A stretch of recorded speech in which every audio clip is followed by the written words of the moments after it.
Come on. Oh, no. Well, at least I made it to the top 100 this time. Yeah, man, that's a real accomplishment. Thankfully, though, I don't actually need to be good at Fortnite to be able to talk about the music from the game and its community. Yeah, honestly. Now, parody songs about video games made by members of the fan community are nothing new. I mean, look at Captain Sparkles. The man was making Minecraft parody songs about 10 years ago, and some of those videos have hundreds of millions of views. Songs like Fallen Kingdom and Revenge are essentially cultural landmarks. It really does show the power of taking something popular and making a song or parody about it. It's not always gonna work, but when it does, you strike gold. And the most recent popular example of this is Chug Jug With You by Leviathan, taking the melodies of American Boy by Estelle from Steven Universe and Kanye the Shoemaker. And there's something about this parody in particular that really draws us into it. And despite everything that, works against it, the cringy lyrics, the low effort production, the crackly vocals, we just can't help but smile every time. And it's clear that we're not the only ones who think that way. Exactly. Honestly, ever since the rise of Minecraft awesome parodies about 5 years ago, I've always kind of wondered what makes these obviously fake, jokey, memey parodies so enjoyable. Even just beyond the meme of squeaky voiced teens singing badly about Fortnite. So, we about to get down. Get down. Send me to your Xbox to play Fortnite today. You can take me to Boise, Maya, but now I know that I really love to Chug Jug With You. We can be pro Fortnite gamers, pro Fortnite gamers.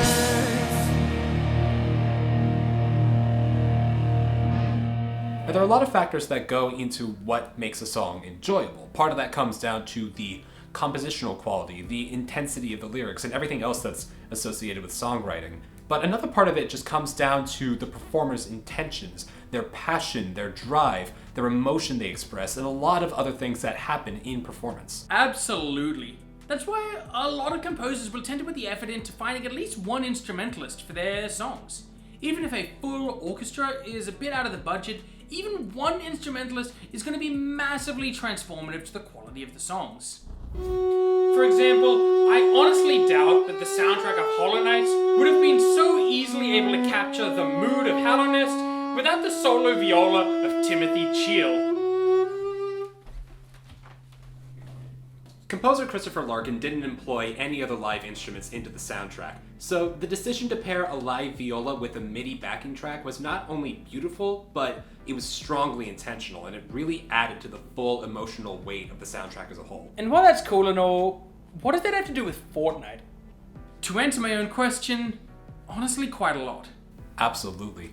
I really feel like the human aspects of these Minecraft and Fortnite parody pioneers are what allow the audience to make these connections to these songs. Now it's true. People are probably going to have a negative reaction the first few times they hear these songs, likely on TikTok, Twitter, YouTube, or anywhere else online. And that makes sense, honestly, because people are really easy to fall into a couple of these mental traps, like popular thing bad or younger generation bad. For real, man. It's not surprising to hear stuff like this being spoken in person, so it really didn't surprise me when I heard that a lot of people really didn't connect to aspects like that, such as the timing, or maybe the rhythms weren't exactly together, or like the pitch was just slightly off. And the pitch was just slightly off, by the way. I do have perfect pitch, so I can tell you without a doubt that it was wrong, and you're just gonna have to believe me, and even if you don't, I'm gonna make sure that you do anyway, and I'm gonna make it your problem. As always, there's something inherently endearing about somebody just trying their best, and these preteen parodies absolutely give off that vibe, especially when you run it through a filter that Adam Neely absolutely attempts to live by. Repetition legitimizes. Repetition legitimizes. Repetition legitimizes. Yeah, repetition really does legitimize. The more times you listen to a song, the more likely you are to think it's a banger. Hence why I've listened to Backdoor by Stray Kids so many times that I've even learned how to play it badly on bass.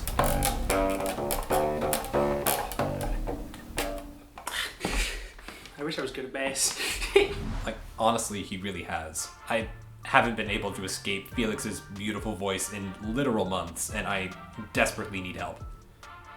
But yeah, aside from the repetition, for me, what makes the song so enjoyable is the fact that it's just filled with all these human flaws. It just kind of reminds us that this is a full singular recording. It's very human.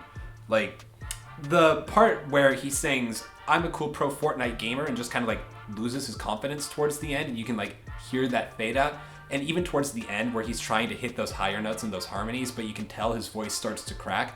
There's just something about those like small moments to me that really draw me in and make this a enjoyable experience overall. And that's a beautiful thing to me. And I think that's what explains the impact of this song. It's kind of just a combination of a less than stellar but still human recording and a kid trying his best. And when you put those together, it creates a recipe for something that's just truly great. Anyway, thanks so much for watching our $19 Fortnite video. Hope you enjoyed! We definitely tried something a little different, but we're absolutely still a channel talking about game music composition. And a huge thanks once again to Slaves to Humanity, who let us use their cover of Chug Jug With You for the intro. They're honestly a really great band, and I gave their entire discography a listen, so I can definitely recommend it personally. Songs like Riot Addict or Behind My Back, those tracks especially I really liked. So definitely give them a look. Yeah, what he said. And remember to visit our website in the link down below if you want to listen to some more of our works or even commission an original work from us. And don't forget to like and subscribe and comment down below telling us what you want to see next. We'll be sure to see you guys in the future for some more music content, but until then, stay safe and peace out.